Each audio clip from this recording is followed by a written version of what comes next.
तुलसा तेरी क्यारी को मैंने फूलों से सजाया है। तुलसा तेरी क्यारी को मैंने फूलों से सजाया है। जिस राह शालिग्राम जी आए उन राहों को सजाया है। तुलसा मैंने तेरे लिए टीका मंगवाया है। तुलसा मैंने तेरे लिए टीका मंगवाया है। माथे की बिंदिया पे नाम शालिग्राम का लिखवाया है। तुलसा तेरी क्यारी को मैंने फूलों से सजाया है। हरे कृष्णा। आप सभी का दिन शुभ और मंगलमयी हो। इससे पहले की वीडियो को लाइक करने और कमेंट्स करने के लिए आप सभी का बहुत बहुत धन्यवाद। भगवान कृष्ण की महिमा अपरंपार है। वो किसी न किसी रूप में अपने भक्तों को दर्शन जरूर देते हैं। अगर कोई भक्त उनकी सच्चे मन से भक्ति करता है तो वो हर संभव उनकी सहायता जरूर करते हैं। अगर सच्चे मन से पूरी तरह समर्पित भाव से भगवान की भक्ति की जाए, सुध बुध खोकर अगर सिर्फ भगवान का ही ध्यान किया जाए, सब कुछ मोह माया त्याग कर अगर केवल प्रभु में ही मन लगा लिया जाए, तो भगवान अपने भक्त को कभी संकट में नहीं रहने देते, उसे हर संकट से तार लेते हैं। और आज के अध्याय का शुभारंभ भी भगवान कृष्ण के एक चमत्कार की कहानी से करेंगे। अगर आज की ये कहानी आपको पसंद आए तो वीडियो को लाइक करके हो सके तो शेयर जरूर कीजिएगा। भगवान श्री कृष्ण की जन्मभूमि में हर जगह आपको कुछ न कुछ आश्चर्य ऐसे दिखाई देंगे जो भगवान से जुड़े हैं। कहा जाता है कि इसकी वजह यहाँ कण कण में भगवान कृष्ण का वास माना जाता है। वृंदावन में भी आपको ऐसे बहुत सारे आश्चर्य दिखाई दे जाएंगे। यहाँ पर कई संत भी हुए हैं, ऐसे संत जिनके चमत्कारों के किस्से हमेशा सुनाई देते हैं। आज भी अनेकों संत वहां पर हैं जिनके आश्चर्यजनक चमत्कारों को यहाँ आने वाले श्रद्धालु अक्सर देखा करते हैं। ऐसे ही एक चमत्कार है पागल बाबा का मंदिर और उसके पागल बाबा। पागल बाबा और उनके इस मंदिर के निर्माण की कहानी बहुत ही दिलचस्प है, आप सभी को जरूर सुननी चाहिए। पागल बाबा मंदिर मथुरा वृंदावन मार्ग पर स्थित है। इसके बारे में एक कथा जनमानस में आज भी बहुत प्रचलित है। इसके अनुसार एक गरीब कृष्ण भक्त ब्राह्मण दिन भर ठाकुर जी का नाम जपा करता था। उसके पास जो कुछ भी था, या यूं कहे कि जितना कुछ भी रूखा सूखा उसे मांगकर खाने को मिलता, वो उसे भगवान की मर्जी समझकर खुशी खुशी खा लेता और अपना जीवन बिता रहा था। एक बार उसे कुछ पैसों की आवश्यकता पड़ी तो किसी साहूकार से वह पैसे लेने के लिए गया। साहूकार ने उसे पैसे देते हुए कहा कि उसे ये पैसे जल्दी ही वापस करने होंगे। उसकी बात मानकर वह पैसे लेकर घर आ गया। अब वह ब्राह्मण हर महीने नियम से किस्त का हिसाब करके साहूकार के पैसे लौटाने जाता था। आखिरी किस्त के थोड़े दिन पहले ही साहूकार ने वसूली का एक पत्र उसके घर भिजवा दिया। ये देखकर ब्राह्मण बहुत परेशान हुआ और साहूकार से विनय करने लगा, लेकिन साहूकार नहीं माना। मामला अदालत में पहुंच गया। जज साहब अदालत में बैठे हुए थे।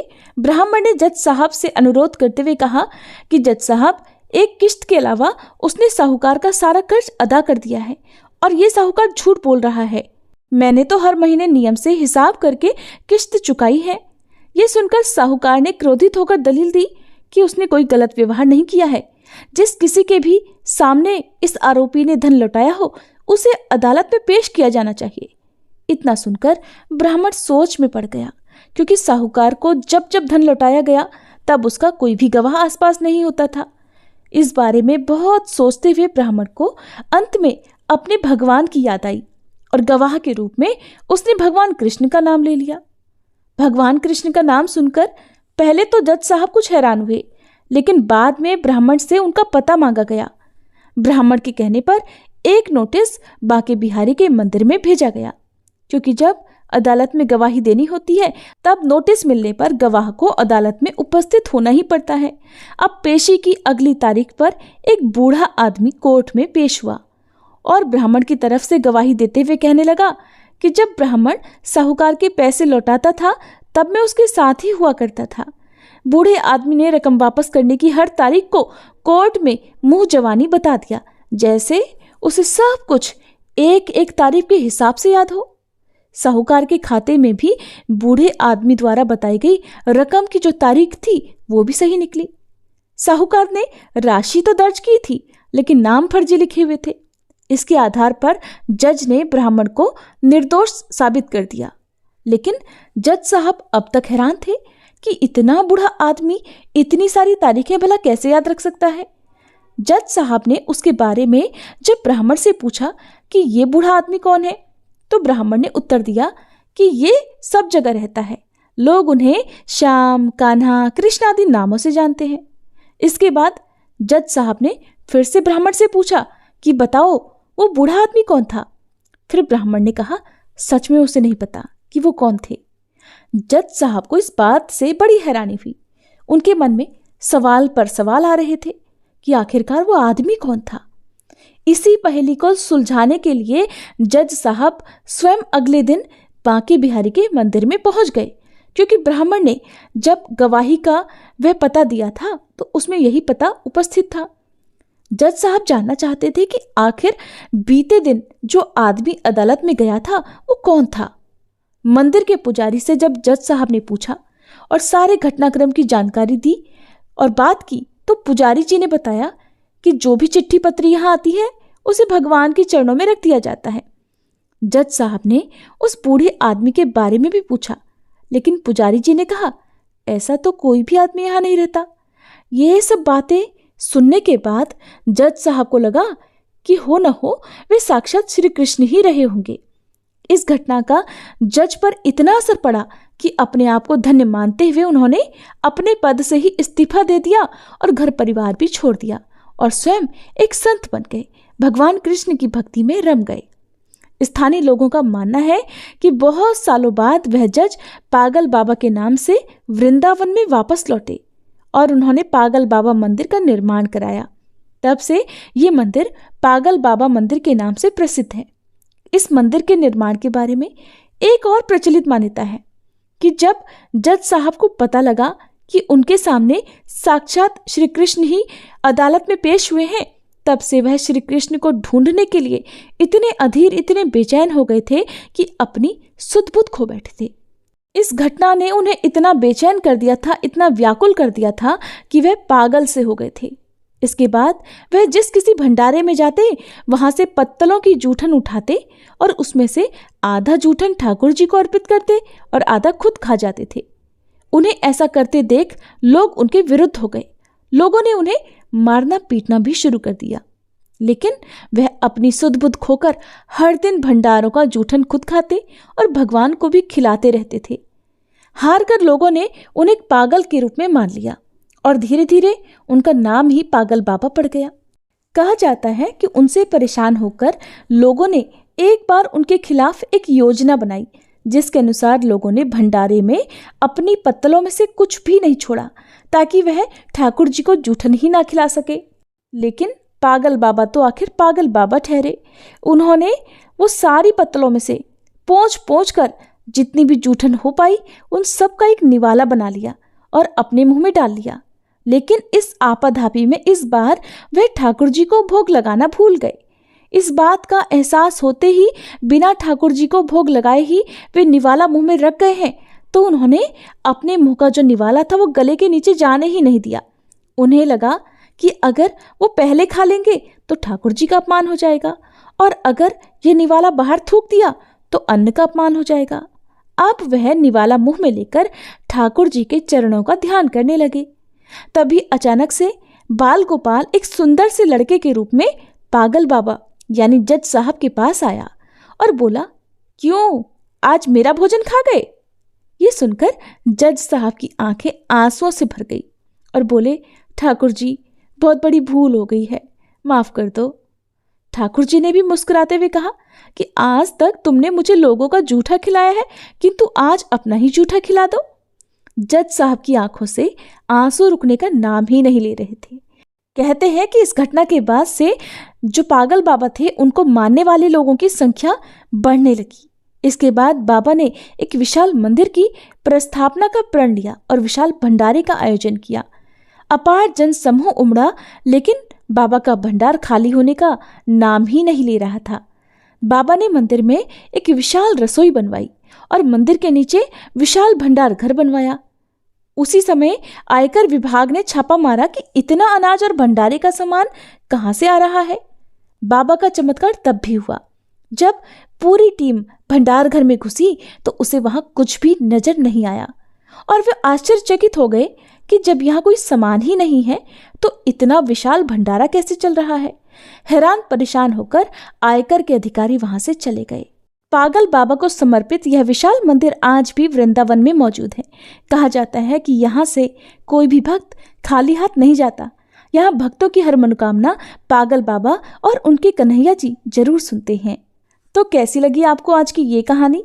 अब सुनिए आगे का अध्याय। और आज के अध्याय के अंत में भी आप श्री तुलसी चालीसा पाठ और तुलसी माता की आरती सुनेंगे, क्योंकि कार्तिक के महीने में हर दिन नियम से तुलसी चालीसा का पाठ और तुलसी माता की आरती गानी चाहिए।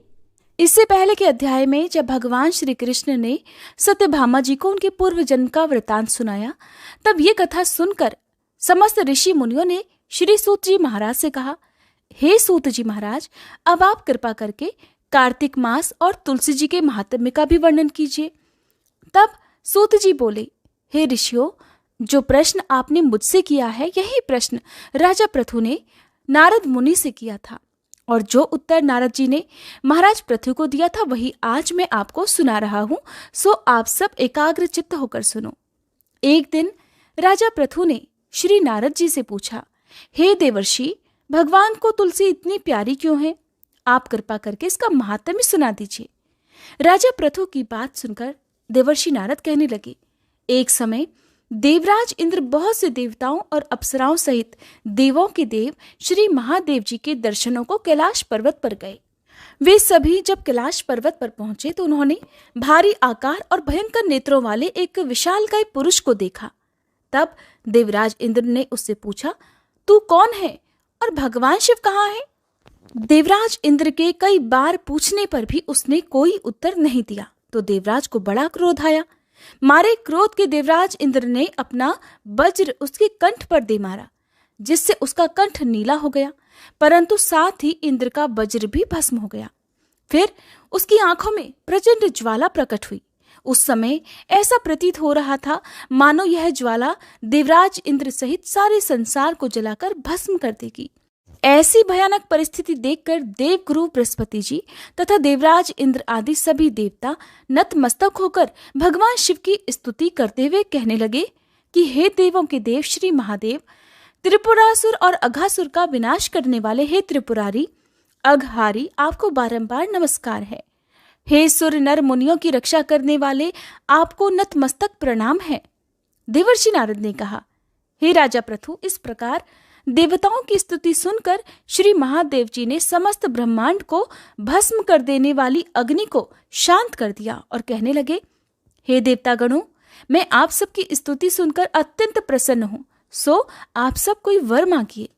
तब समस्त देवताओं सहित देवगुरु श्री बृहस्पति जी ने क्षमा दान मांगा और कहा कि हे देव, जो सुरराज से अपराध हुआ है उसके लिए क्षमा प्रदान कीजिए।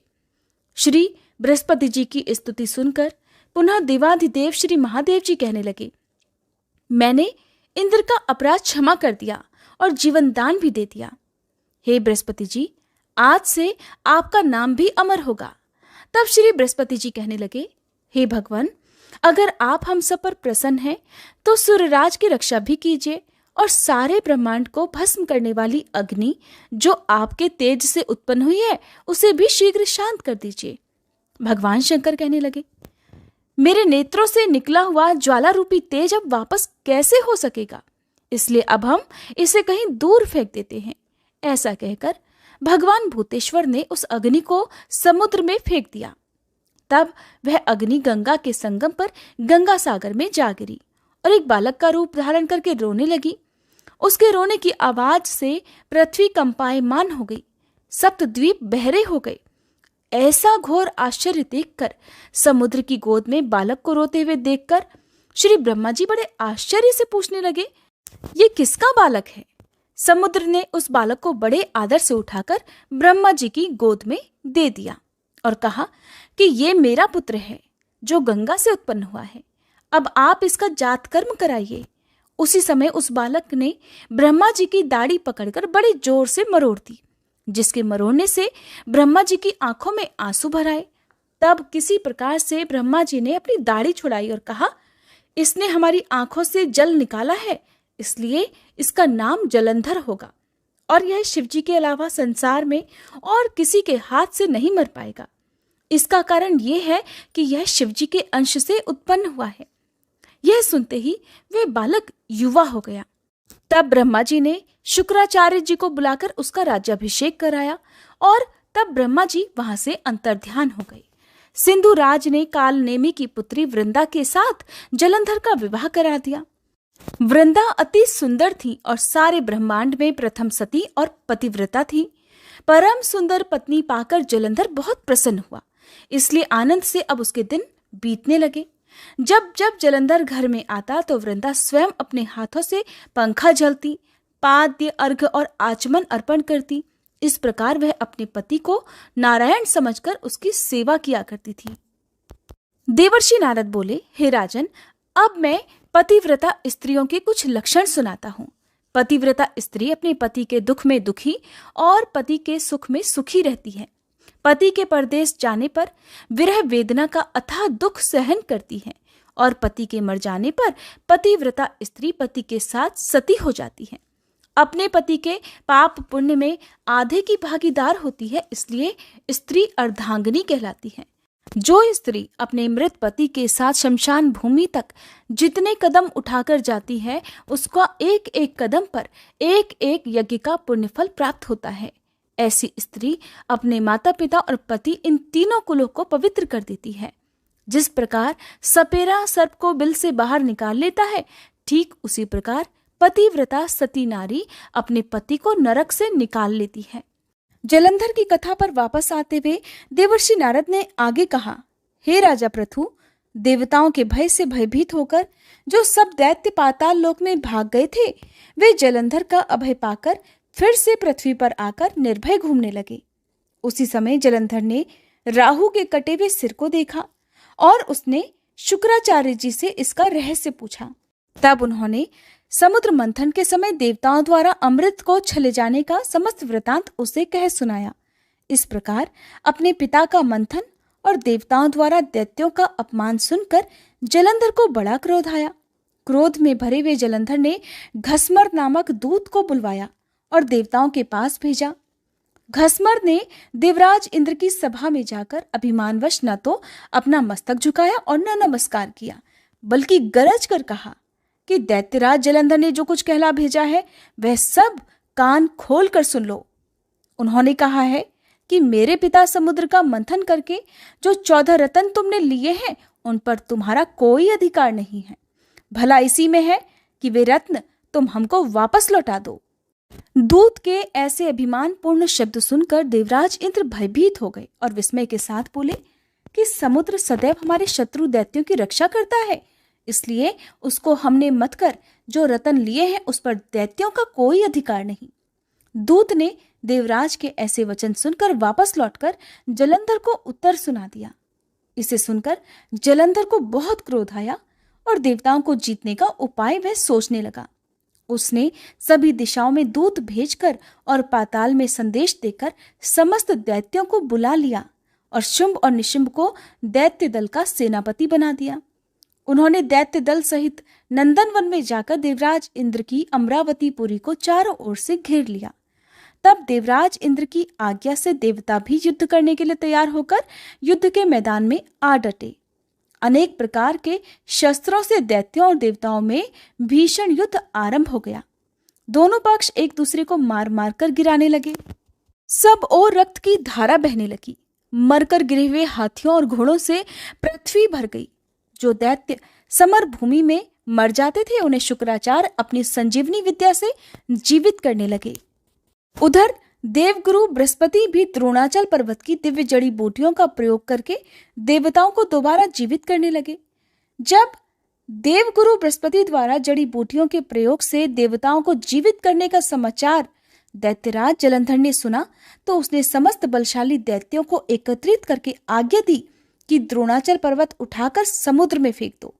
जलंधर की आज्ञा पाते ही दैत्यों ने द्रोणाचल पर्वत उठाकर समुद्र में फेंक दिया और फिर घोर युद्ध आरंभ कर दिया। दोबारा प्रारंभ हुए युद्ध में बहुत से देवता मारे गए।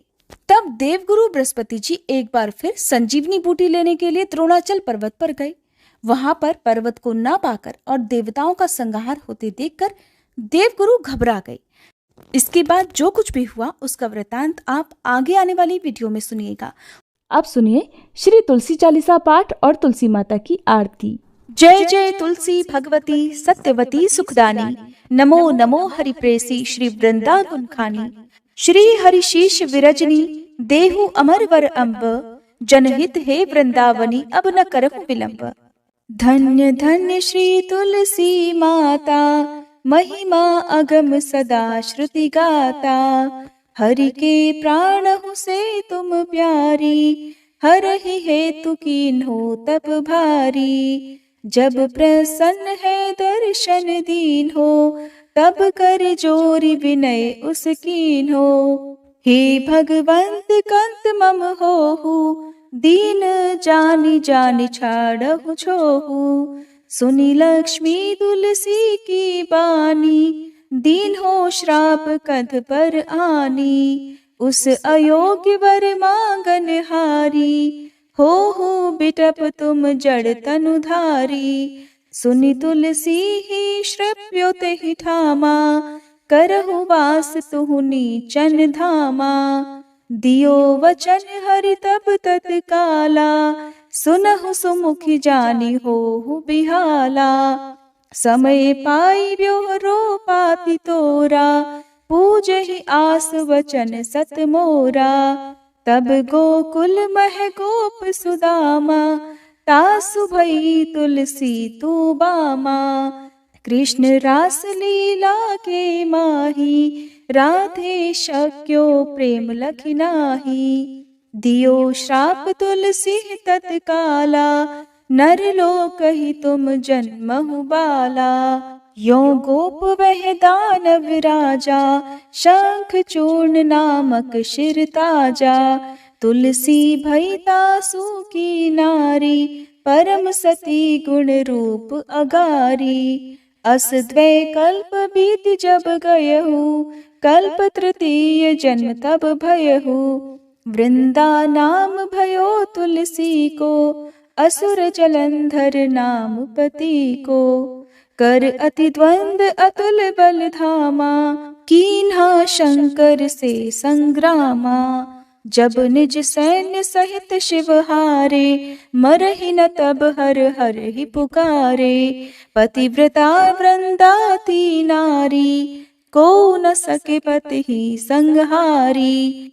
तब जलंधर ही भेष बनाई, वृंदा ढिग हरि पहुँचो जाई। शिव हित लहि करि कपट प्रसंगा, कियो सतीत्व धर्म तो ही भंगा।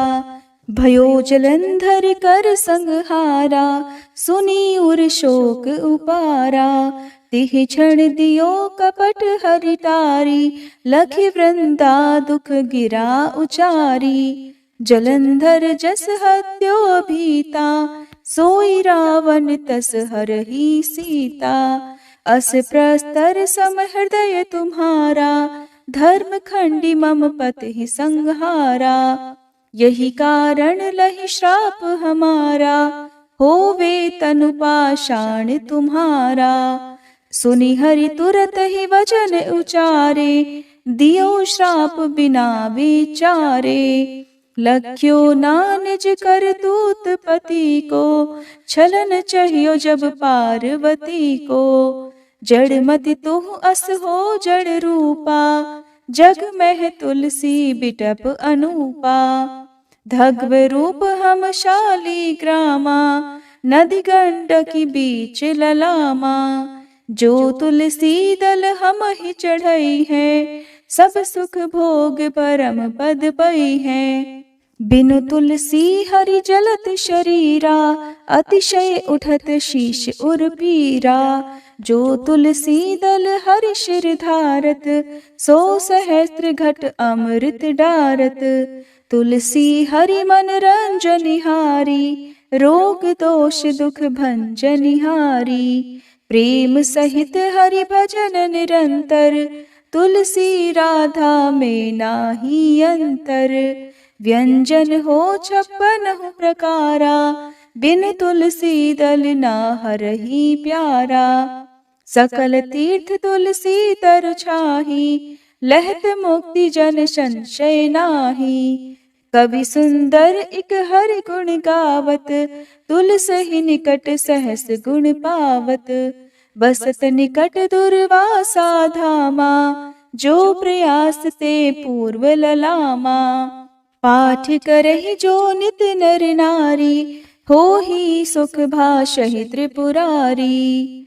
तुलसी चालीसा पढ़ी तुलसी तरु गृहधारी, दीप दान करी पुत्र फल पावहि बंध्यहु नारी। सकल दुख दरिद्र हरिहार हुए परम प्रसन्न, आशय धन जन लड़ही कर बसहि पूर्णा अत्र। लाही अभिमत फल जगत, महिलाहि पूर्ण सब काम। जेई दल अर्पहि तुलसी, तह सहस बसहि हरि राम। तुलसी महिमा नाम लख, तुलसी सूत सुख राम। मानस 40 रच्यो, जग मह तुलसीदास। प्रेम से बोलिए तुलसी महारानी की जय। तुलसी महारानी नमो नमो, हर की पटरानी नमो नमो। तुलसी महारानी नमो नमो, धन तुलसी पूरण तप कीनो। शालिग्राम बनी पटरानी नमो नमो। तुलसी महारानी नमो नमो, हर की पटरानी नमो नमो। जाके पत्र मंजरी कोमल, श्रीपति कमल चरण लपटानी नमो नमो। तुलसी महारानी नमो नमो, हरि की पटरानी नमो नमो। कौन महीने बोई रानी तुलसा, कौन महीने हुई हरियाली नमो नमो। तुलसी महारानी नमो नमो, हर की पटरानी नमो नमो। कौन महीने हुई तेरी पूजा, कौन महीने हुई पटरानी नमो नमो। तुलसी महारानी नमो नमो। आषाढ़ मास में बोई रानी तुलसा, सावन महीने हुई हरियाली नमो नमो। तुलसी महारानी नमो नमो, हरि की पटरानी नमो नमो। कार्तिक मास में हुई तेरी पूजा, मंगसिर मास हुई पटरानी नमो नमो। तुलसी महारानी नमो नमो, हर की पटरानी नमो नमो। धूप दीप नैवेद्य आरती, पुष्पन की वर्षा बरसानी नमो नमो। तुलसी महारानी नमो नमो, हर की पटरानी नमो नमो। 56 भोग 36 व्यंजन, बिन तुलसी हरि एक न मानी नमो नमो। तुलसी महारानी नमो नमो, हरि की पटरानी नमो नमो। जो तुलसी को सवेरे गाए, श्री कृष्ण के दर्शन पाए नमो नमो। तुलसी महारानी नमो नमो, हर की पटरानी नमो नमो। जो तुलसी को दोपहर गाए, खीर खांड का भोग लगाए नमो नमो। तुलसी महारानी नमो नमो, हर की पटरानी नमो नमो। जो तुलसी को सांझ को गाए, श्री कृष्ण की आरती उतारे नमो नमो। तुलसी महारानी नमो नमो, हर की पटरानी नमो नमो। जो तुलसी को रात को गाए, श्री कृष्ण के चरण दबाए नमो नमो। तुलसी महारानी नमो नमो, हर की पटरानी नमो नमो। सब सखी मैया तेरो यश गावे, भक्ति दान दी जय महारानी नमो नमो। तुलसी महारानी नमो नमो, हर की पटरानी नमो नमो। तुलसी महारानी नमो नमो, हर की पटरानी नमो नमो।